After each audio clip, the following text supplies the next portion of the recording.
Hey everyone, give me a thumbs up if you can hear me. Oh, it's great to see you. Hello, let's see, I'm seeing waving, yay. So here we are, you guys.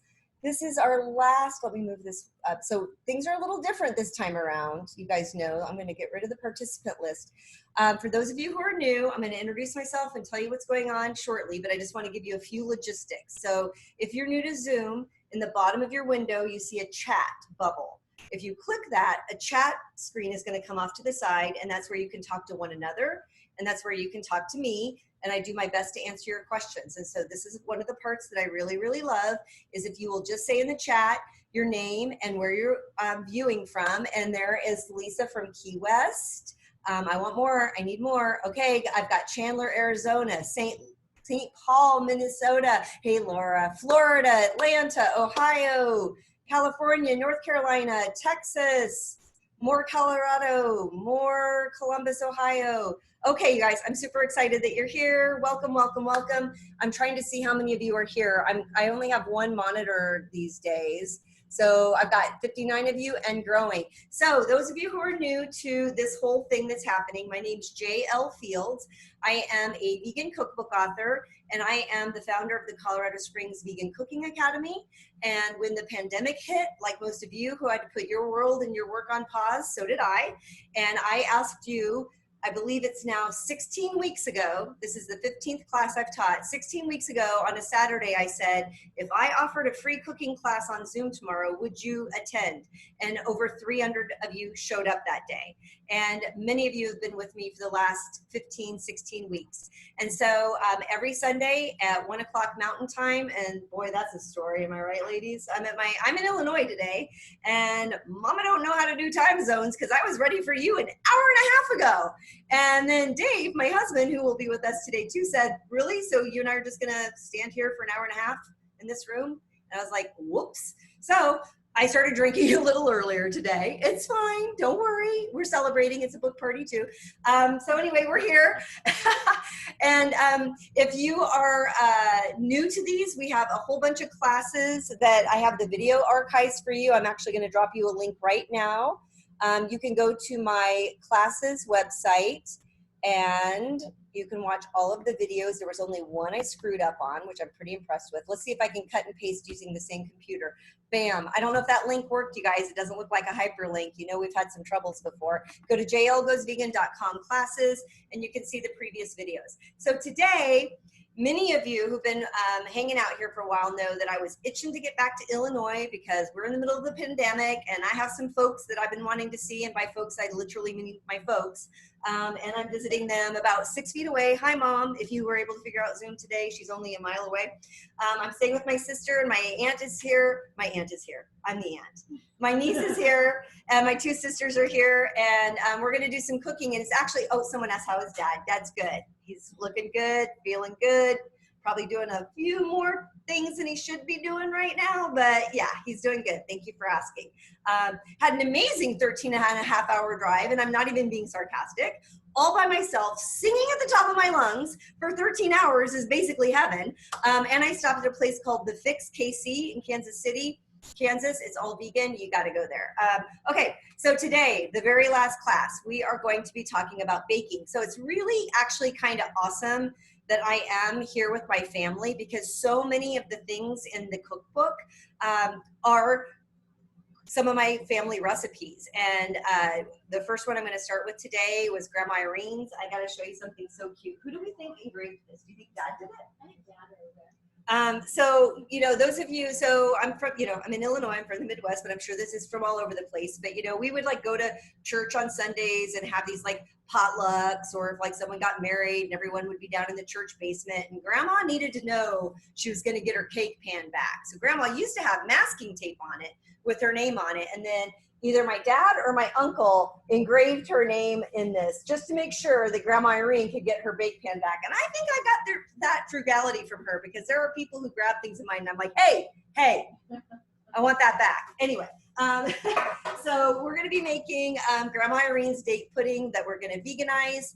And then my sister made some of the peanut butter cookies. I have a peanut butter cookie recipe in the book, and it was our Grandma Waddles. I made some a good number of changes, but today I asked Dana to just make the very simplest changes so that those of you who aren't vegan or plant-based and you're feeling like this whole baking vegan might feel a little complicated, that you're gonna see that one change resulted in delicious 100% cholesterol-free vegan cookies. Dave is gonna join us from Colorado Springs, and he's gonna make the cheesy green chili biscuits. So what should happen today, if all goes well, who knows, is that I'm gonna make my Grandma Irene's date pudding, which is really not date pudding. Why is it called date pudding? I don't even know. It's cake. And then, don't you think? My sister Deanne kind of looked at me like, really? You think it's cake? I don't know. Anyway, we're gonna do that, and then Dave's gonna make the biscuits, and then Dana's gonna tell us how she made the peanut butter cookies. I may have had 3 or 4 already, and they're very, very good. Oh, Paige is gonna serve me a drink. Girl, my niece is gonna serve me a drink because there's a reason our topic today is baking, because this is my new book, baby, Vegan Baking. Oh, thank you, Beverly, for the thumbs up. And it came out on Tuesday. Thanks, Paige. Paige is doing a good job of this. Is perfect.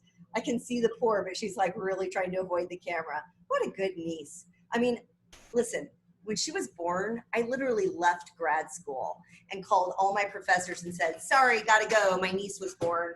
And am I right? And then I went back and I stayed with my sister for a week and told my sister, you sleep all night, I got this girl. And then that girl, when she, come on over here, Paige, I want them to meet you.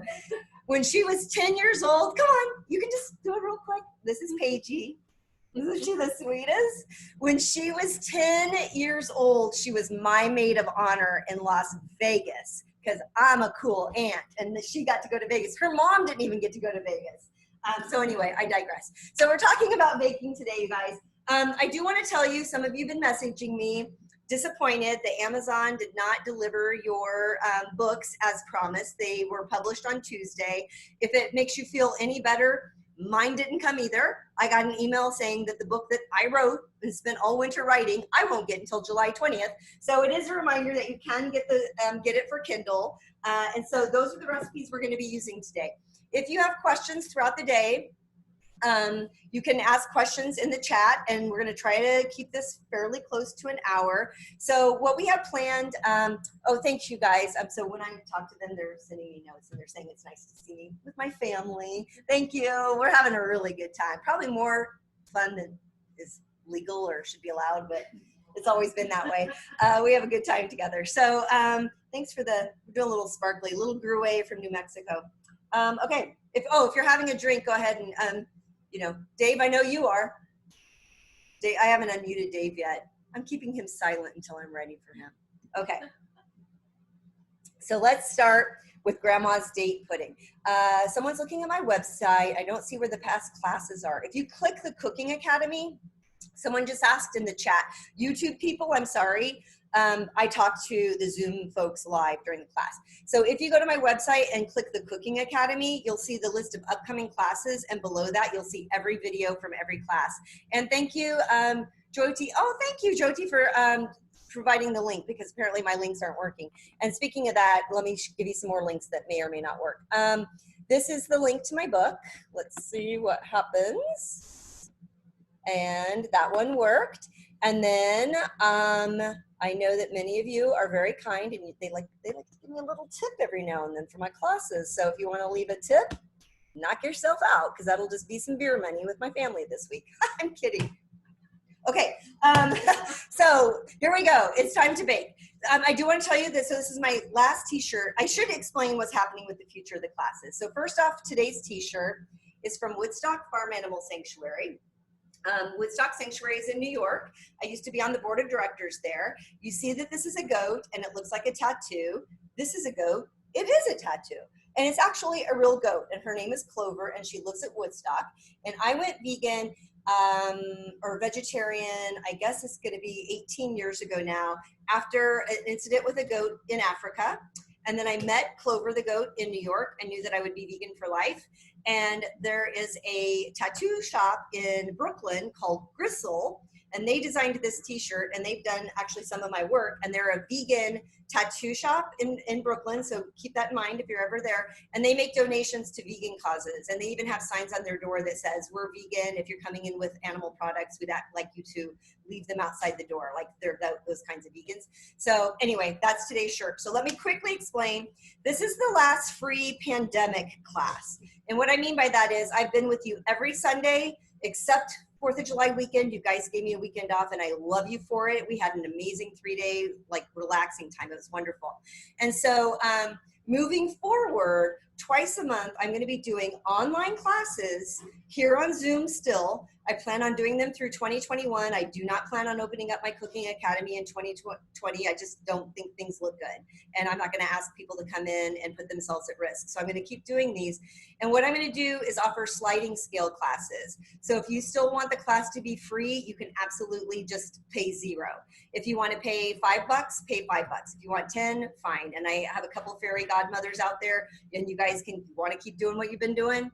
Mama ain't too proud because we're trying to save the animals. Am I right? Okay. So anyway, whatever you need to do, the classes will still be free, you guys. And so I have 2 coming up. One is summer soups. That's going to be on a Sunday, I believe July 26th. So we're going to make a gazpacho soup with no cooking at all. And then a really fun, creamy, seasonal summer vegetable soup that's going to be delicious. And then I believe August 5th, a Tuesday, we'll be doing baking in the air fryer. And the reason is it's hot in August, and a lot of you don't want to turn your ovens on, and I'm going to show you, if you have an air fryer, how you can bake breads and cookies and cakes in your air fryer. And those are sliding scale classes. Pay what you can, but let's just start baking. Okay, are we ready? And so Dave just let me know that Harry is very upset, so Dave will join me when he can get back. You guys have met Harry before, my dog. Okay, so we're going to start with Grandma's date pudding, and let's see. I'm going to show you a little bit of what we're doing and talk to you about some of the ingredients and how we have veganized them. So Grandma, like, okay, I got to do this. This is not a health book, right? Are we all clear?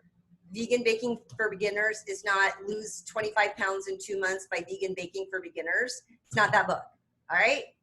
We got butter, it's just vegan. We got sugar.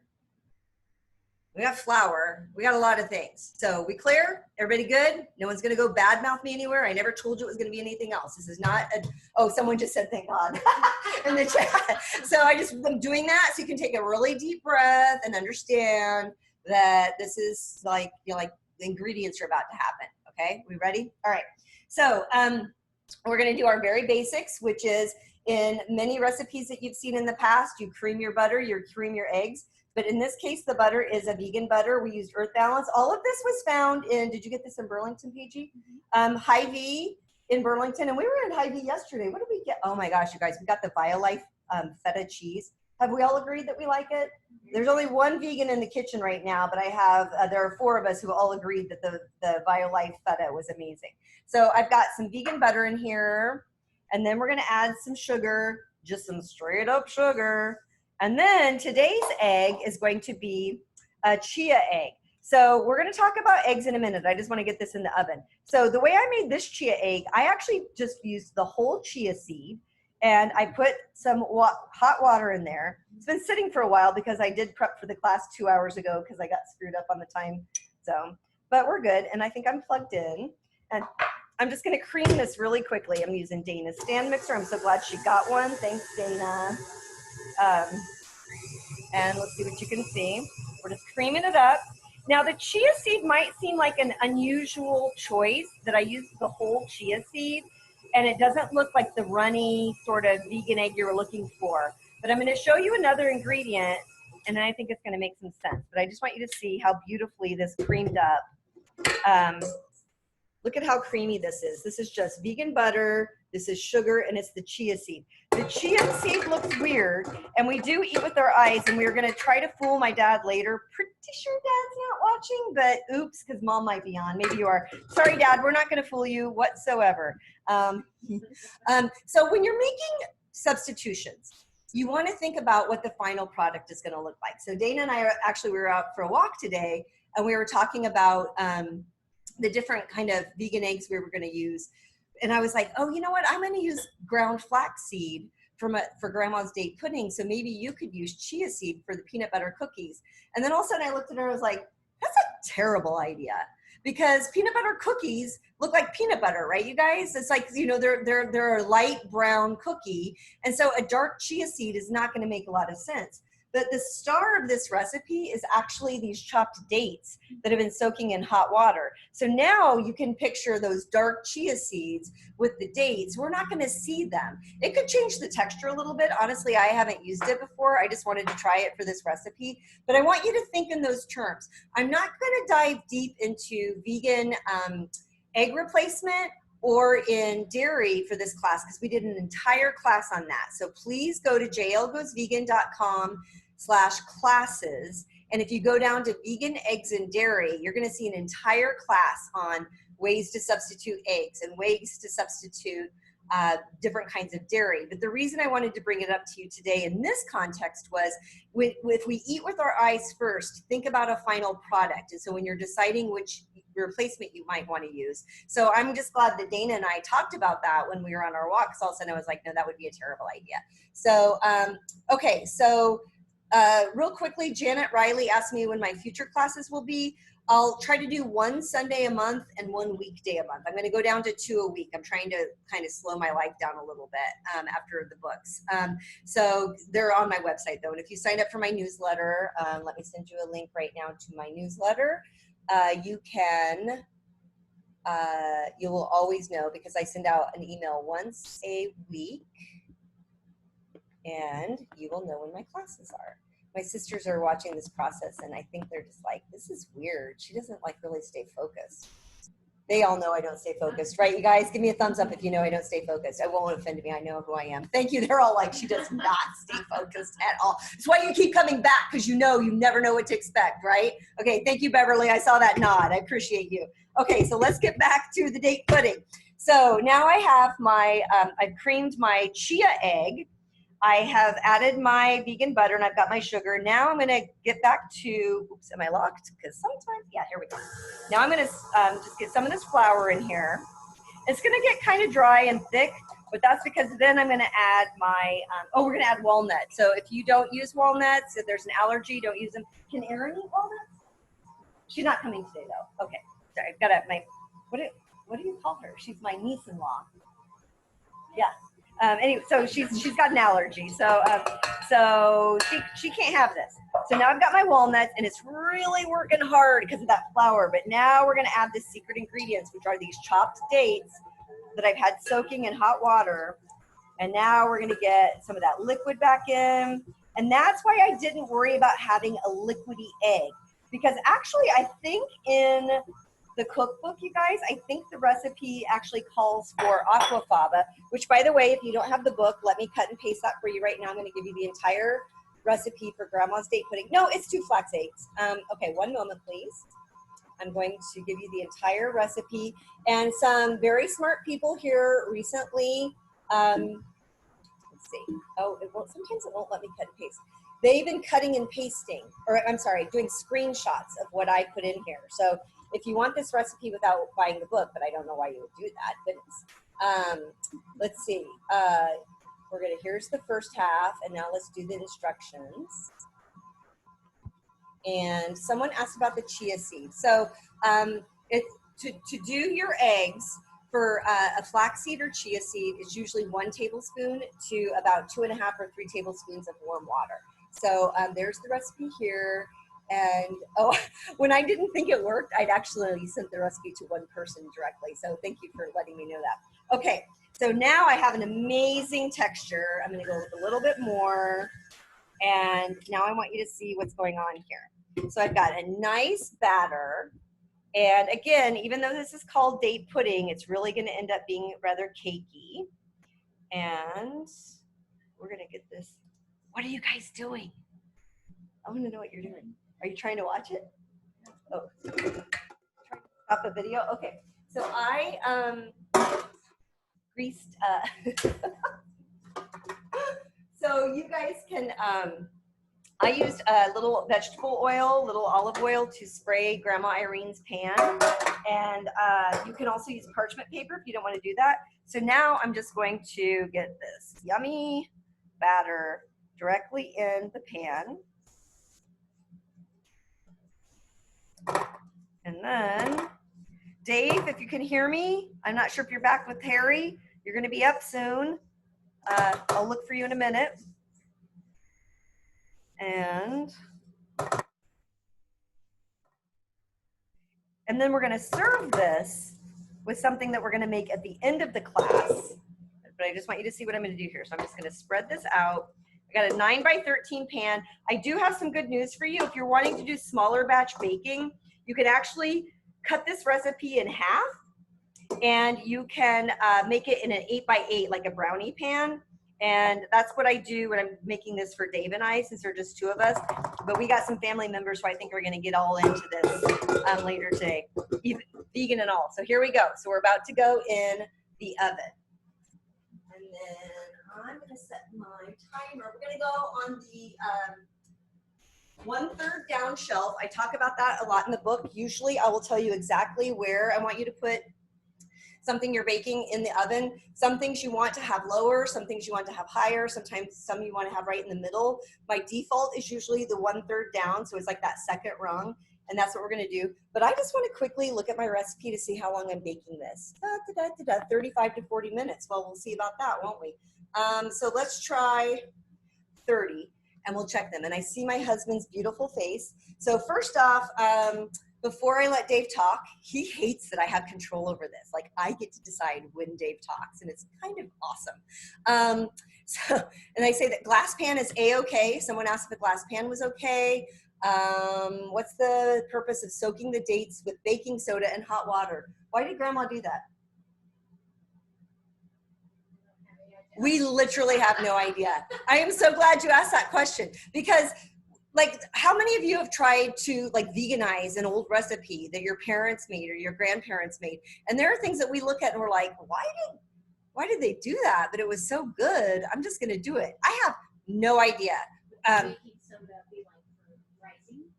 So Dana asked, would the baking soda be for rising, which it probably could be. And then maybe the reason she had it with the dates in the warm water is to activate it, but also probably to break down the dates, because you actually don't want to feel like you're chewing dates because you want them chopped. So let's just go with Grandma was a genius. I don't know. This is a really great question. Okay, and someone said it helps soften the dates. Okay, so that's gonna bake for about 35 minutes. And Paige, would you mind getting this ready? So when we serve this later, what we're gonna do is, thank you, dear.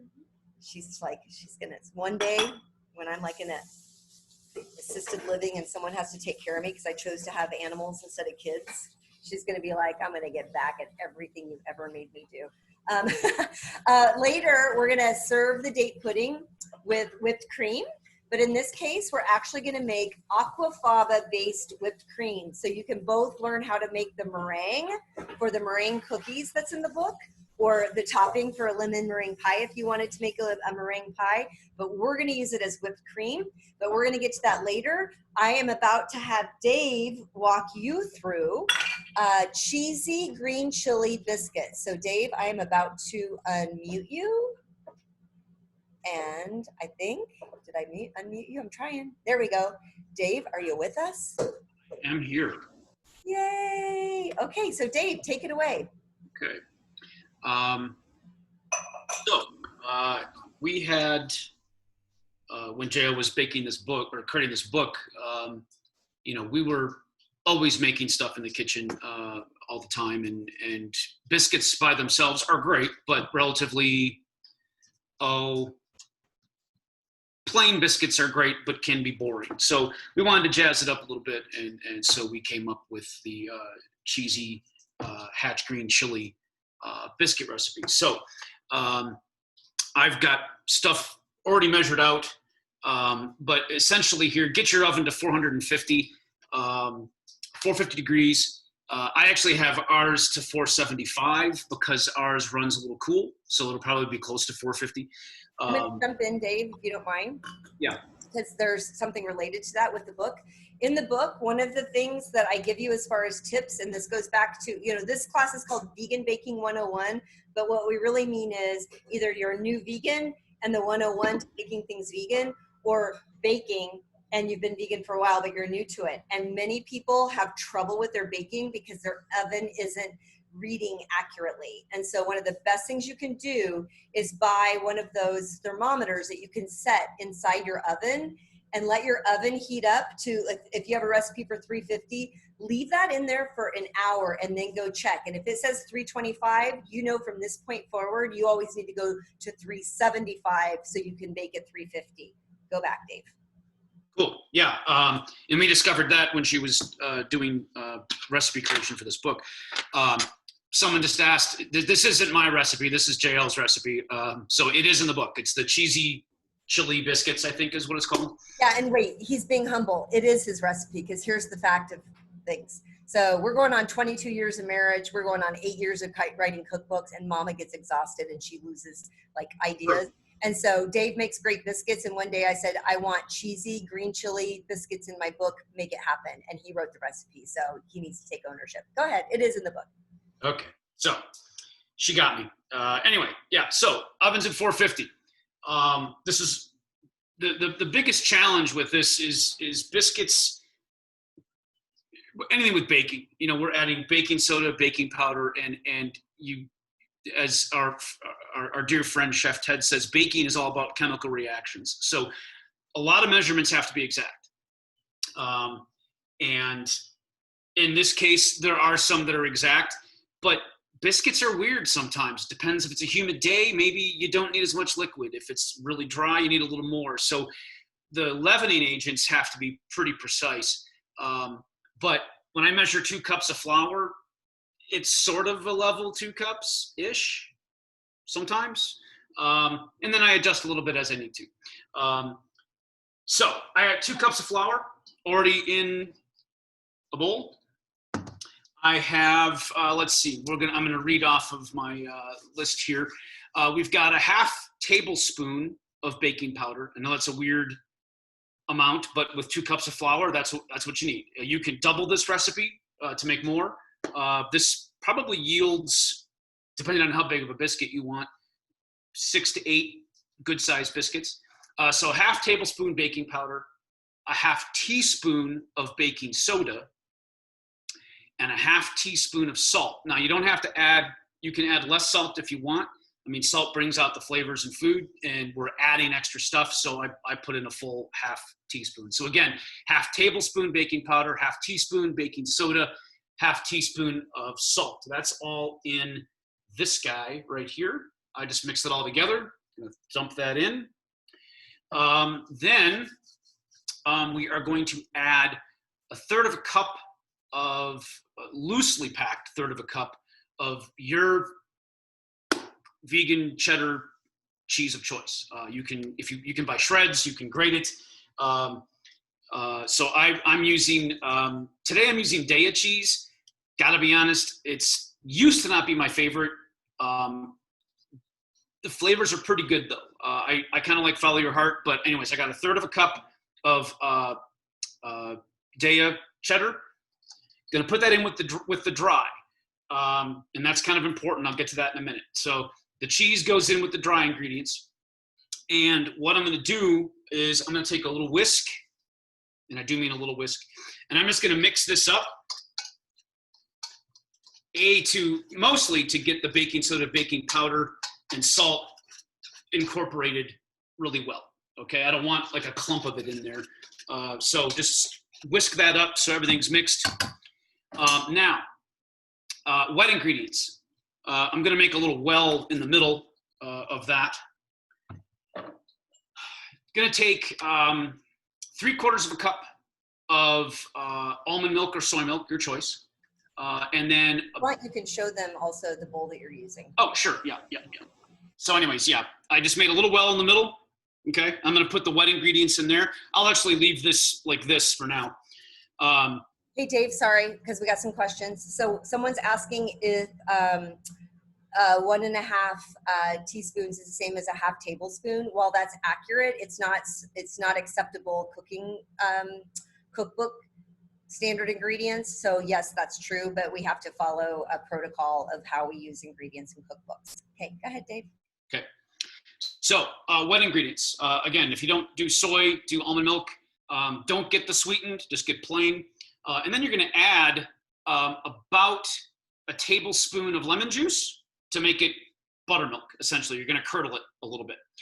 So it looks kind of gross when it starts to separate, no big deal. Gonna put that in the middle. And I realized I just did something out of order, but that's okay, we're gonna be fine. I'm going back to the fridge. I've got 1/3 cup of cubed butter. I think this is Folly or Heart or something. Keep it cold. It's cubed pretty small, so I'm gonna just sprinkle this in and we're just gonna wing it. Normally that should go in with the dry ingredients, and I was keeping it in the fridge to keep it cold and forgot about it. So I love that you did that, Dave, because everyone wants to think like that baking has to be precise, which there is not, that's not inaccurate, but we also all like, we showed up an hour and a half early for a cooking class. I mean, there are people who make mistakes. So I'm glad that you did that, Dave. Keep it going. So normally what you do is you'd put that in with the dry and then get your hands in there and crumble it all up and break it down. And that'll happen sort of magically when I start stirring this up. But yeah, things happen. Now normally, and this is where another example of where now I'm going to add the Hatch green chilies, about 1/4 cup. It's about 1 4-ounce can of chilies that you can get at the grocery store, but you got to drain them, and you got to drain them really, really good because there's a lot of moisture in here, and you don't want this to be. I mean, we're probably going to have to play around with the amount of flour in here, but that's fine. So, anyways, we're going to put the green chilies in. Awesome. We are then going to start stirring. I'm just going to start mixing this together. And I might get my paws in here and try to break up some of this butter. But let's see how the consistency is. I think it's going to come out okay. I really drained the green chilies a lot. I mean, like I got them in my hands and squeezed it out because you know, again, the amount of dry and wet ingredients, you know, the texture of this dough, it needs to be damp, but not unmanageable. So now I'm really going to get my paws in here. Oh yeah, that's going to be good. Catherine just asked, I think you might have missed it, Catherine. Dave intended to put the butter in first. He just forgot to. She asked if you can cut the butter in before you add the milk. Yeah, you're supposed to. Yeah. So my error. Bake it in the real world. I also want to say that in the recipe in the book, I actually don't call for you to drain the green chilies as much as Dave did. And that's also going to be because as you're cooking, you're going to realize, and I did try to not very well post that I do have an elevation chart in the book. Depending on where you live, depends on what your hydration needs are. And so adding green chilies, in some places where you are, more liquid, if you're at a really high elevation, will actually be a little bit more helpful for you who are closer to sea level, draining them to get rid of some of that extra liquid. But that's what you're going to learn as you learn how to bake at whatever elevation you live at is, those are the little things you can tweak, adding a splash of liquid, add more flour when you need to. Oh, that looks good, Dave. Okay, so here's a contradiction I'm about to say, and I preface my next statement with that. So biscuits, you see a lot of recipe. I mean, I watch a lot of cooking shows, right? And there are some people that don't want to handle the dough much at all, and they handle it as minimally as possible. Then I see an episode where somebody makes amazing biscuits, and they're rolling it out with a rolling pin to really get the layers. I've seen people that they get a biscuit, they get the dough out just like this, and then they just cut it and they bake it. So experiment, play with it. I'm going to kind of do something in the middle. I'm going to roll it out, maybe fold it over once or twice, but then that's going to be it. You do want to try to get some layers just so that it does rise a little bit in the oven.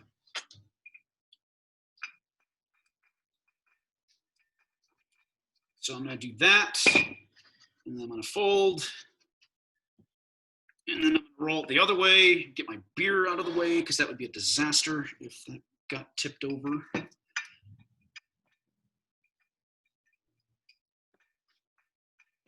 Okay, I think it's gonna be good. Let's do one more. I'm living on the edge here. So cool.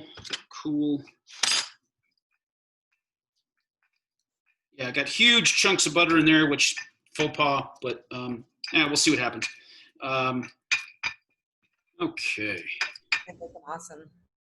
Now, I'm going to use a small device to cut this. We've got a large and a small one here. I don't even know what these things are initially for. This is just a little biscuit molds. That's why we bought them when you started making. Oh, okay, cool. It is actually for biscuits. Okay, great. So yeah, we have two. We have a large and a small. I didn't know I don't know what these are for. I thought it was just magic that we had them in the cupboard. So I'm going to use the small one, the majority of these, and I'm just going to push down and twist. Down we go. Push down and twist.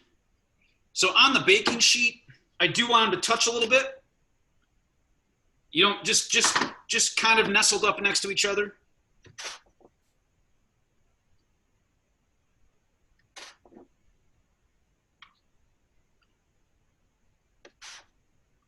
Okay. Now, got all this extra dough. Gonna just mash it together.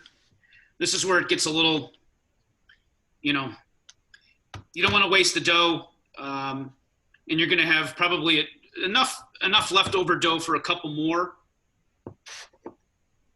Yep. But I'm going to do an experiment here.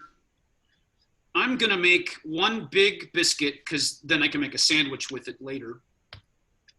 And I'm going to put it in a small cast iron skillet just to see what happens. I think it's going to burn, but you know, it's an experiment. So where's the large one? Bingo. Tiny cast iron skillet. Dave, I just told everybody in the chat that what you're doing right now, that's why I married you. A man after my own heart. Let's make a freaking big biscuit and make a sandwich out of it. Let's make a big ass sandwich out of that is what we're going to do. Oven's heated. Important tip here, give a little push onto each biscuit, just a little bit into the middle, give it a small indentation. It'll help keep them a little level when they rise. And I'm doing that on the large one as well. And this is kind of the ugly one, you know, with the leftover bits. And the last little bit is I melted some butter. You don't have to do this if you don't want. And we're just going to brush the tops, really easy. It'll make them nice and golden, but you don't have to if you don't want to. But, you know, in our house, more butter equals more better. So, you know, why not? Done and done. And for my sandwich biscuit, same thing. Beauty. All right, these are gonna go in for about 15 minutes, but I'm gonna watch them just till they're golden brown on top, and then I'll pull them out. So I'm gonna put these in, and JL, I'll give you the high five sign when I think we're ready to pull these suckers out. Sounds good, Dave. Thank you. And we have a couple of questions. I'm going to unmute Dave just so he can be loud in the kitchen. So 450 is the temperature for the biscuits. I dropped a link. The entire recipe is on my website. It's also in the book, obviously, but this is one that the publisher let me share in advance. So if you go to the link, I'll post it for you again. You can get the entire recipe, including the oven temp. And then there were a couple of good questions, I think, that I saw. Not that all questions aren't great questions. Someone asked, is there a brand of baking sheet you recommend? No. And someone said, do you use cast iron to get the iron as a vegan? No. We use cast iron because it's awesome. We love cast iron. The only, there have been people who, actually at one point there was a prominent plant-based physician who said to avoid cast iron because there had been some studies around Alzheimer's disease, and then a bunch of other people who are science-based vegan RDs and nutritionists who are like, slow down there, because there are some people who are using cast iron to get some element of iron. But we honestly, you guys have been around for 16 weeks now. You know that we kind of don't say do this and then you're not going to have this ailment, or this is going to cure you from this or that. We do things because it makes food taste yummy. And so we like a cast iron skillet because the texture and final products for pizza is amazing. Dave, give me a thumbs up if you want to talk. I see you, I've muted you, but I think I'm answering for us to say that. So I just want to see if anybody else had a follow up on that. So we have baking sheets that are as old as our marriage because we got them for wedding gifts, and we have baking sheets that I found on Amazon because they were pretty. So I don't have any, real solid recommendations for that, but here's why. Because many times I'm using parchment paper, or I'm using the Silpat silicone mats. So it doesn't matter what surface I'm baking on, I've got something in between what I'm cooking. So I'm using a parchment paper to help it get out. And then oh, Dave says don't grease the pan, in case someone asked that. He did not grease the baking sheet. Because in this case, we really want the heat to do its work by giving you that texture. When you bite into a biscuit, like you've kind of got that. That's why we think the cast iron one's going to be pretty awesome. This is the first time that we've done that. So, okay, so I think we answered the questions. And so now I'm going to bring my sister in, and this is the part she has not been looking forward to for the last several days. So my grandma Waddle, who was Grandma Irene's mom, so our great grandma Waddle, made peanut butter cookies that we absolutely adored. And I remember the first time I asked Dana for the recipe. I always do this. Like, I'll message my sisters on the phone. What are you laughing at? I think you said Grandma Irene was your mom. No, I said Grandma Waddle. Oh, Grandma Waddle was, so my niece is correcting me. It's fine. It's okay. We'll get you that family tree, girl. So anyway, so I'll say, hey, what's the recipe for blah, blah, blah. And then Dana would take pictures of the recipes and send them to me, and then I would veganize them. And I was laughing when I got the peanut butter cookie recipe from Grandma Waddle. It's a cup of shortening, cup of sugar, brown sugar, eggs, vanilla, peanut butter, flour, soda, baking soda, and salt. So really the only thing you need to veganize here is the eggs. That's it. Because believe it or not, y'all, well, it depends on the shortening you use, but if you've just been using straight up Crisco vegetable shortening, it's vegan. Yeah, it is. I know some of you just grabbed your pearls because you're like, she's going to use shortening. Oh, she's the worst for the vegan movement. I'm the worst. But if you want to get organic vegetable shortening, Spectrum makes that. It looks just like the Crisco, but it is vegetable shortening that's by the Spectrum brand. And then you can also, use other ingredients. But I want to tell you how I veganized it for the book. And then what Dana did today. So what I did to veganize it for the book, and I'm not going to give you that recipe. It's in the book, Vegan Baking for Beginners. I used aquafaba for the vegan egg, and which is the juice from chickpeas, which I'm going to show you shortly how to use aquafaba. And then I used the Spectrum non-hydrogenated shortening. I used sugar and everything else that was the same, but I did use a little of, they were too dry, so I used a little plant-based milk, about 2 tablespoons, and peanut butter. Everything else was the same. But for Dana, what I asked her to do was, because I think a lot of you, she's sitting here with the cookies like, am I ever going to be on TV? And I just said, okay, so here's Grandma's recipe, and it looks like the only thing you need to change is eggs. Do you want to try some flax eggs today? So that's the only thing she changed. And you want to bring the cookies over? This is Dana. She's my big sister. She's so much older than me. 10 months older than me. For 1 month, we're like the same age. But anyway, here, let's show the peanut butter cookies.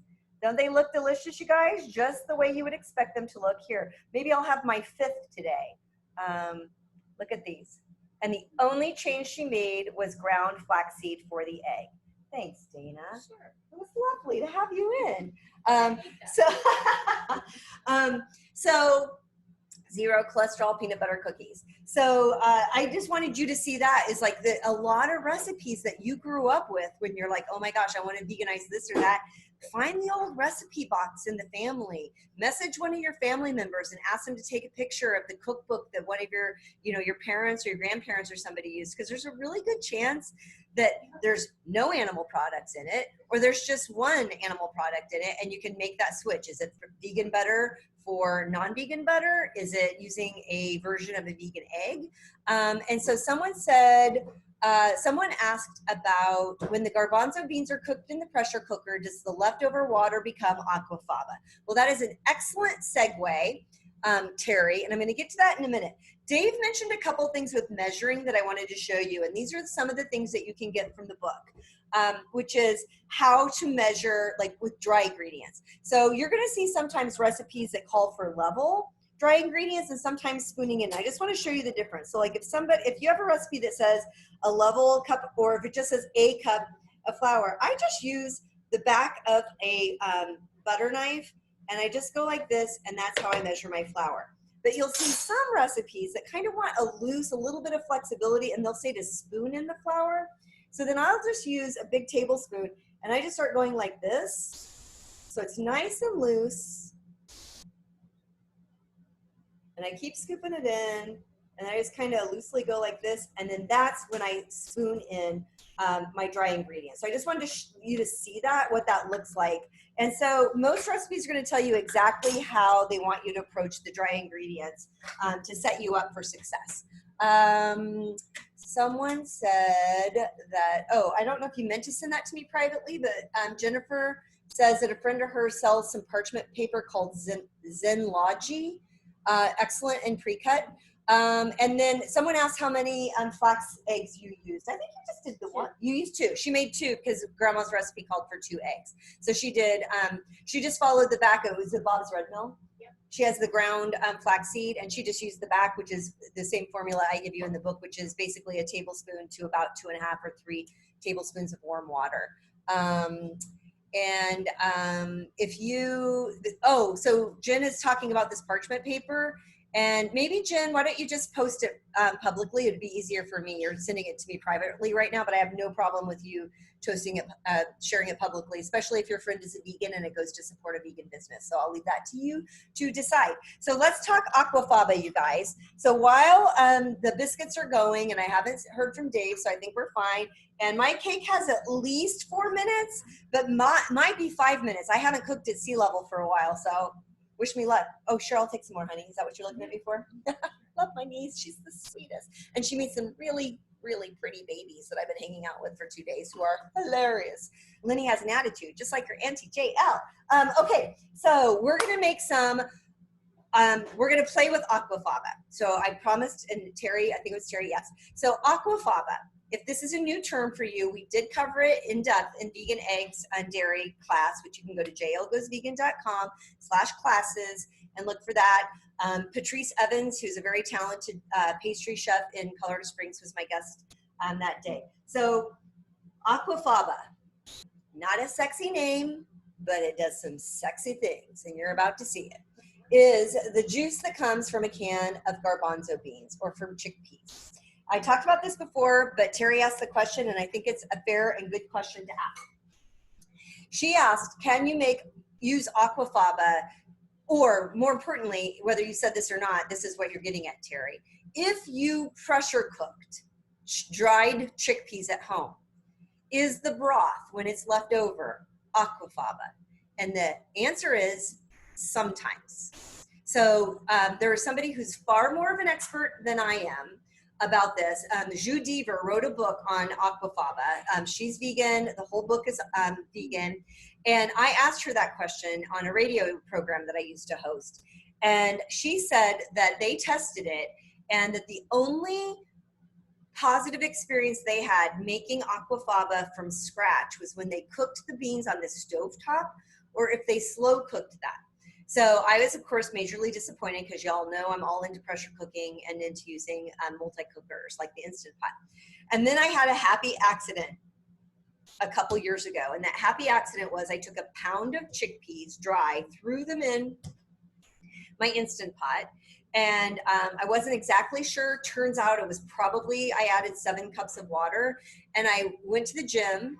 They cooked, and then they sat doing natural release, and then I started running errands and kind of forgot about it. And I came home 3 hours later, and when I opened the pressure cooker lid, it was almost gelatinous on top, and I felt confident that I had made aquafaba as a result. So the next day I did another pound of dry beans. I did measure the water, and it was 7 cups, and let it cook and do natural release for 3 hours, and it worked. So that is the answer, Terry. But now I want to tell you what I mean by "and it worked." So the first time I'd been hearing about aquafaba as being a vegan egg replacer. And so, and so like in my peanut butter cookie recipe in the book, that is my egg. And so it looks like this. This is the aquafaba from a can of chickpeas. You can see that there's some thickness there, right? So I just do straight up, I just put this in, and this is my egg when I'm baking. The reason it became such a darling was when someone discovered that they could actually make stiff peaks like meringue from aquafaba. So I'm going to show you how to do that. So someone said, how long do you cook in the pressure cooker? Oh, you want me to get specific? Fine. No, I'm just kidding. You're right. I probably should have told you. 1 hour, because they were dry. So I had dried chickpeas, 7 cups of water, 1 hour, and then they sat there for 3 hours. Could I do it in 2 hours? Probably, but since I don't know, and I'm not that kind of person, I don't have time to keep experimenting. That's just not my life. I just do 3 hours. So you guys decide, and if you do it in less than 3 hours, you let me know. Okay, so here's what I'm going to do. I'm going to show you how these stiff peaks happen. So to make aquafaba, we're going to start by putting a 1/2 cup of and when I say make aquafaba, we're not making aquafaba. It already existed. It was the juice in the can of chickpeas.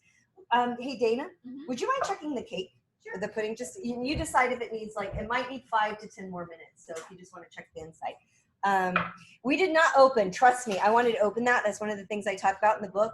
Y'all, if you've been watching the Great British Break Off, you know that everyone just sits there and they just stare inside of their oven and they don't open it because you're not supposed to open it when you're baking. So I had to be very patient. How's it look? Wow. Ooh, it feels a little soft on top. You decide. Okay. Okay, so let's get back to the aquafaba. And we're not making aquafaba, we're making meringue, okay? So this is actually the recipe if you wanted to make meringue cookies, but that's not what we're doing with this today.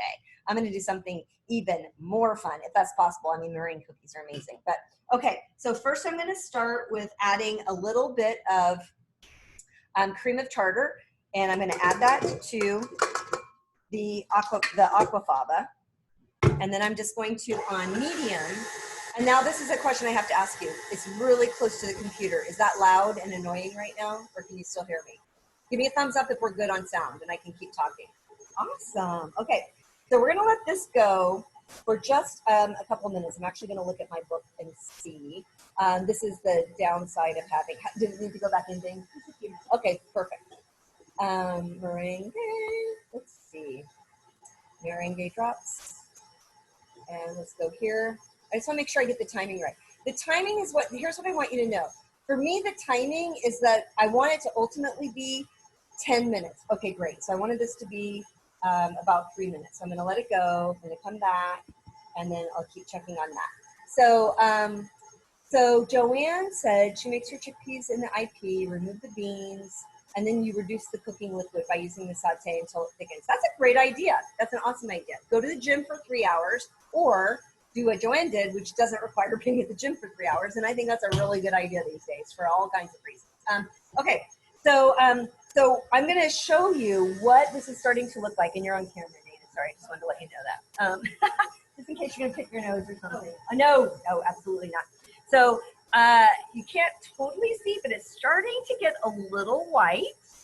And it's going to start to it's getting frothy, but we're going to add a few other things that are going to make this absolutely delicious. But while that's happening, Dave would like to show you something. So let's give it to Dave. I think I'm unmuting you, dear. Yep. All right. So, biscuits. They rose a little bit, probably not as much as I would have liked because I botched the butter thing, the horrible butter incident. But they did rise a little bit. They're nice and brown on top. and I thought it might be important to add why it's two things. Why should butter be cold, and why is it important to break it up? Someone actually used the right terminology to cut it into the flour. Keep it cold so it stays in small little chunks and doesn't start to spread out and melt before you're cooking it. Getting it into small little bits. Essentially, you want it to look like almost like breadcrumbs, ideally, because then when you bake it, then you get the expanding when the butter starts to melt, and that helps things rise. But these didn't do too bad. This is pretty good, not bad at all. But what I'm very curious about, I need a different thing. The same. How to eat it.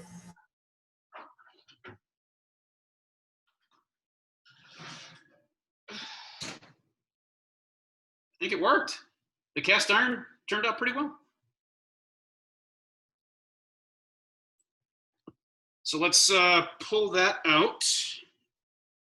Actually, let's do this. Now I want to get these off of the pan because I don't want them to keep cooking. So we're gonna, oh yeah.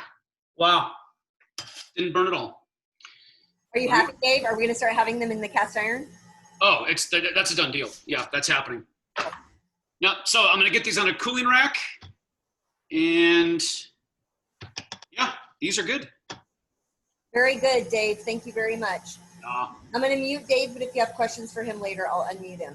Okay, so now this has been going for 3 minutes. So now I'm going to show you, we're back to the aquafaba, and I know it's kind of hard to see, but it's getting frothy. Now what I'm going to do, I have a mix of powdered sugar and granulated sugar, and I'm going to start to do a tablespoon at a time. I'm going to do this for 2 more minutes, and so I'm just going to start putting in a tablespoon at a time.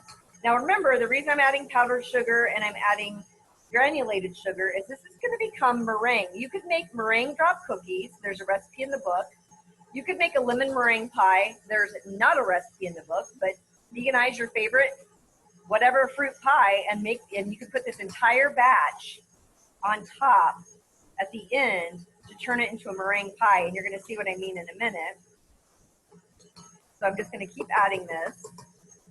And then we are going to increase the speed in a minute, but I want this to get nice and combined first. And 1 moment, please, because I just want to check one quick thing. I'm going to be adding some vanilla extract too. Okay, that's going to be in the final 5 minutes. So we've got another minute to go. So if you have questions, do I chill the aquafaba first? Great question. You guys can keep asking questions while we're doing this. I did not. I just, honestly, you know what? We had zoodles with chickpea marinara for lunch today. And if some of you think that sounds familiar because you follow me on Instagram, it's true. We made it yesterday and it was so good. We had it again. Dana and I had it yesterday, and then Paige and Deanne wanted to try it too. So, I mean, you know, we didn't want to waste the chickpeas. So I just drained the chickpeas and just set it at room temperature. But I appreciate Jen's question about that, because you can save your aquafaba and use it at another time. But you know how sometimes you'll see a recipe that says, and I don't talk about this in the book so much because we aren't using eggs. Like it'll say eggs at room temperature, but we aren't using eggs. So that doesn't come up. But if you were going to use a recipe, maybe an old family recipe, and it said 2 room temperature eggs or 2 cold eggs, then use cold aquafaba. But you can drain your chickpeas, put it in a container with a lid, mason jar, or an airtight container, and then put it in the refrigerator and use it. But you're going to need to use it within 5 days for sure, and preferably 3 days, because it's beans. And you all know when you open up a can of beans, if you forget that they were there, I think we're ready to add the next, go to the next level. It's going to stink, right? But in a minute, I'm going to tell you how to freeze it. I've talked about it before. I'm going to do it again. But now what we're going to do is go to the next level with this. So I want you to see that right now, all you're seeing is some frothiness. You're not seeing the peaks that I've been promising you. But now I'm going to add a teaspoon of vanilla extract. And I'm going to go up to high. And we're going to do that for 5 minutes. And now I'm going to ask you, is that too loud? Or can you still hear me okay? it's too loud, you can say it's too loud. Dave just said in the chat that his biscuits were amazing. You guys say it's fine right now. Okay, so here's the other thing that I want you to do. I'm actually scribing me nuts, so I'm going to move it a little bit. But I'll let you see the magic in a minute.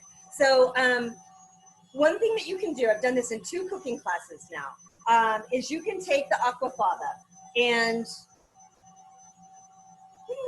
did I have the measuring cup? Oh, I had it in here, sorry. So you could put it in a bowl, you could put it in a measuring cup. I have a silicone ice cube tray, and it has really deep ice cube, ice cube. What do I mean? The thing you pour it into, the thing that becomes a cube. Help me, pockets, thank you, sounds good. Thank you, Catherine, save the day. Anyway, I do 3 tablespoons, you guys are looking at me like, oh, I don't know. 3 tablespoons of aquafaba is 1 egg. And so I will take out 3 tablespoons and pour it into that, 1 cube. And so I freeze them and then I store them in my freezer. So whenever I need to bake with aquafaba, I'll just take out 1 or 2 cubes from the freezer, let them thaw out on the counter or in the refrigerator overnight, and then I've saved my aquafaba. So Leanne, you can look. My sister's very interested in seeing how this is working. Isn't that weird? So we have just a couple more minutes. So let's see. Oh, Dave, if you can hear me, Linda said she wants to see your biscuit sandwich. Did you make a biscuit sandwich while we were doing this? Hold on a second. I want to know. Let me unmute you. No, I just inhaled a biscuit. I'm going to eat another one. No, they're a little too warm to cut right now. But that's going to be a dinner sandwich for sure. But yeah, they're too warm to cut, but not warm enough to stuff in my pie hole. So yeah. You did okay, and we're all really jealous. So okay, I'll mute you again, and I'll unmute you. So are there any other questions about sort of just in general baking questions? We're at the 2 o'clock mark. What I want is for you to see this meringue in a minute, and actually I'm going to bring it around. You can take a look, and we're already starting to get the stiff peaks. Look at that. That was a 1/2 cup of aquafaba, and then it was 2.5 tablespoons of powdered sugar, 2.5 tablespoons of granulated sugar. But we also used a 1/4 teaspoon of cream of tartar, which I put that in first for the first 3 minutes. The next 2 minutes, and that was on medium, I added the powdered and granulated sugar. And then in the last 5 minutes on a high speed, I added vanilla extract. Let's see, do you cook chickpeas for 1 hour because of high altitude? Probably, but dry chickpeas wherever you live are going to take a very long time. If you're at sea level, probably 45 minutes. And yeah, I do make an adjustment for altitude. But speaking of that, I did try to, hi, my sister's taking a selfie. I did try to, I made a point to talk about higher elevation baking in my book. When my publisher reached out to me to ask me to write a vegan baking book, I said, I live at 6,000 feet. So I'm going to be baking at 6,000 feet for people who live at sea level, but then I'm going to have people who live in my town who are going to say, what about the people at 6,000 feet? So I do have a chart in my book. Lots of baking books have an elevation chart, but mine is actually, I added 6,000 because that's where we live in Colorado Springs. And I'm like, hello, it's my book. I get to do what I want. So I have a high altitude baking chart that covers 3,000 feet, 5,000 feet, 6,000 feet, Colorado Springs, and 10,000 feet. And the adjustments that you make are with flour, your baking powder and soda, sugar, and liquid. And so I give you a guide, but everything, guides are designed to be just that. So you might find based on your oven, or maybe you're at 10,200 feet, you might want to make some tweaks, and just write that directly in the cookbook so that you start to take notes on what tweaks that you need to make. And you'll start to become sort of, as you start to bake, my hope is that you'll start to figure out, for me, I'm looking for a texture that's like this tacky texture, whatever.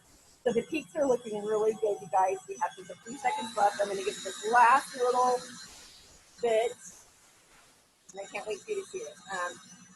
I've always lived at sea level, but and moving to Colorado Springs, you are picky. I can't wait to meet you. And you're scared to death of cooking and baking won't be as good. It will, trust me. We'll just become best friends. It'll be fine. I'm going to help you. Okay. So I'm not being flip. I actually just have to stop because the meringue just happened. So you ready? Who here has never seen aquafaba turned into stiff peaks for like a meringue or meringue dropster? Okay, and tell me in the chat. Just say no or say yes if you have, because I'm really excited. I got a lot of no's. Okay, you guys, got some yeses. So are you ready? Let's see. I'm gonna use this. Look at this. Isn't that freaking gorgeous? So for meringue cookies, you can just drop them by the tablespoon. You can use a cookie scooper. You can use a piping bag. But we're going to do something a little bit different. Would you mind making a slice of the big pudding? Thanks, sister. And then I just want to show you, this is what it looks like here. And this is what it looks like here. I'm not even embarrassed. It's all over my face. Anyway, sorry, it's so good. Oh, my niece is like, give me that. Oh, I thought you were gonna lick it. She's like, I'm disgusted. She doesn't even know what she's getting into. Okay, so so what's really fun about this, I want to show you 2 different ways you can use this meringue. So first off, Dana's gonna get the date pudding together so you can see what that looks like. And so while we're waiting, I'm just gonna show you again. The book that we're celebrating today is my 7th cookbook. It's called Vegan Baking for Beginners. It came out on Tuesday. They've been delayed on shipping, and my hope is this because so many of you ordered it and you're waiting for it. The reality is probably that Amazon makes decisions based on COVID, and so they're making the right decision. I would much rather having them sending out face masks to people who need it and disinfectant than our cookbooks, I'm sorry to say, but it is available on Kindle as well. And then my 8th cookbook is coming out in the fall, and I'm probably not supposed to tell you, but I'm going to go ahead and tell you anyway. It's going to be called The Complete Book to Plant-Based Cooking. What? Did y'all just fall down? You're like, wait, you always say you're vegan, you're not plant-based. I'm not. Plant-based is the way you eat. Vegan is a noun. I'm a noun. I'm a person. I'm a vegan. And I eat plants. Okay, so here's the grandma's date pudding. I'm going to put a dollop of whipped cream on top. And by a dollop, I mean a whole bunch. Did you get any, Dana? Oh, okay. And then I'm going to get a fork. Yeah, let's serve everybody. Yeah. No. Yeah. Okay, so I'm going in. So this is grandma's date pudding. Look at that. And you can't even see the chia seeds. So I want you to see, here's what it is. So it's really cake. We got chunks of dates. We've got the whipped cream. You're going to like it. Okay, one last thing I want to show you. So this is, we could put this right now on top of a pie and then put it in the oven and make a meringue pie. You could dollop this and make this cookies, like little puffy meringue cookies. We could also just put it right now with some, oh, actually that's what I meant to do. That's hilarious. I was gonna put this on my blueberries, and I'm going to, but I wanna show you what else you can do.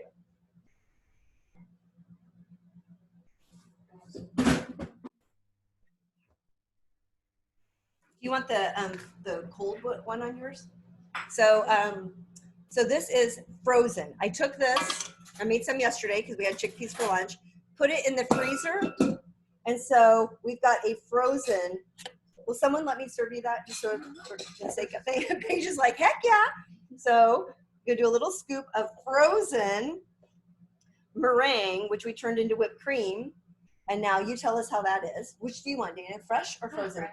Okay, Dana wants fresh. Mine got lovely. And Deanne is denying me, it's fine. She takes after dad.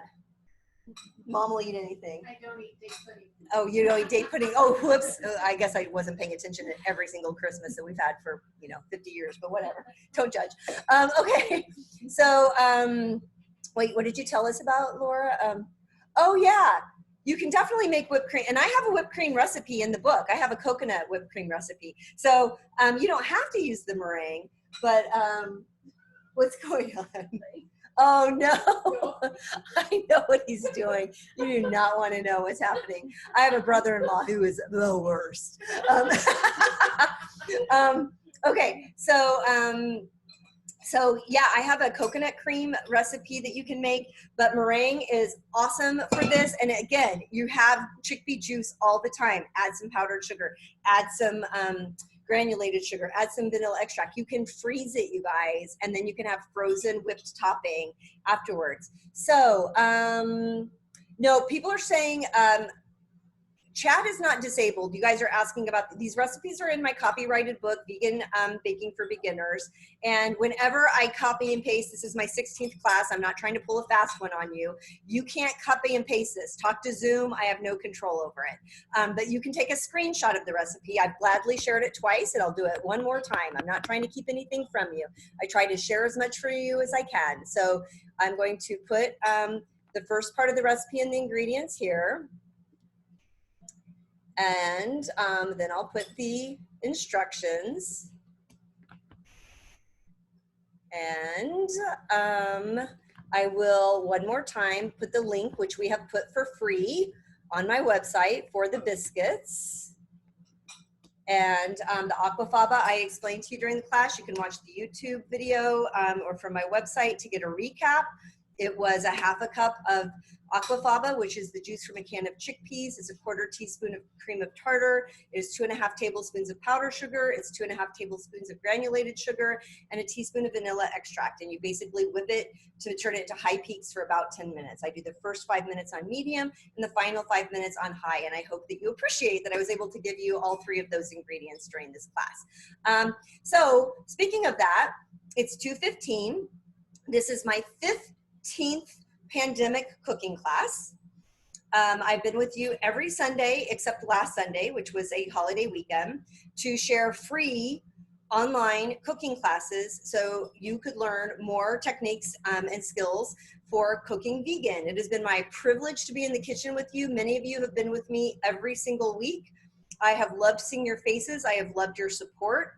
And I will continue to offer sliding scale classes so that if you would prefer to pay nothing, I have given you that option to do that. If you prefer to pay something, I've given you that option as well. You can find those classes at jlgoesvegan.com/classes and you can register. And from this point forward, you must register. I will no longer be providing the Zoom link in advance. The way you get the Zoom link is by registering. It'll be in your confirmation email. And I will no longer post the videos. If you took the time to register or pay for a class with me, I want that to be special for you. And so I will post today's video to wrap up the pandemic cooking series. And from this point forward, registration is required. And there will be no videos posted to YouTube after, because these are going to be my classes with you. And if there are small groups of people, I'm going to be opening up the mics and we're all going to be cooking and talking together. And I'm going to provide the link one more time for the classes, although it didn't work last time. So Laura, I might ask you to jump in again if it doesn't happen. I'm going to put in classes real quick. And then I want to, I hope that my friend isn't upset about this, but many of you have been doing tips over the last few months. And Shannon is a very loyal supporter of mine who has been incredibly generous. And I just want to thank you, as well as Courtney and all of you who, just like sent me emails to let me know that this was really helpful to you, that you felt connected to community. And the classes that come up in the future, they'll be smaller, but hopefully we'll all get to engage. I want to thank Dave. I can see him still there, and I'm going to unmute him if he wants to say anything. Dave has been my co-teacher for a good amount of this time. So Dave, oh, I think Harry might be here. Dave and Harry? Oh, there's Harry and Dave. Right here. Hi, Harry, I miss you. I mean, I miss you too, Dave, but I know. okay, guys, so those of you on YouTube, thank you for letting me go through this and saying hello to everybody. Thank you to all of you. I'll look at your notes later to see what you're saying, but I do appreciate you all for being here. And oh, there's a doctor here in Colorado Springs who joined today. He's been referring his patients to my classes and to my cookbooks. It's so good to see you, doctor. I'm not going to call out your name because you messaged me privately, but I want you to know I think it's amazing that you're letting your patients know how to cook plant-based and that I'm a resource in Colorado Springs. So thank you for that message. And so I'm going to unmute you all, but then I think you also then have to unmute yourself, because I would love to hear from you. I don't know, let's see. I have to open up one thing. I'd like you to say goodbye. You can say goodbye to all of the YouTube people.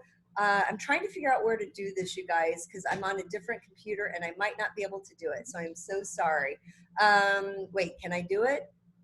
Can I unmute? Doggone it, mute participants. I'm gonna try, you guys. If you can, I'm gonna open up the screen. I wanna see your faces. I see many of you right now. I'm waiting to you. I see you, Cherry. I see you, Susan. I see Jill. I see Lyric. I'm that lady from Romper Room. Unmute all, here we go. Someone just said it's like long, I think I've unmuted. There you are. Okay, thank you. Thank you. Bye. Bye. Enjoy your vacation. Columbus, Ohio. Bye. Let me see. So much. You guys have been absolutely wonderful. It's been my privilege to be with you for these last 16 weeks, and I will see you soon in future classes. So bye. Have a wonderful week. Take care.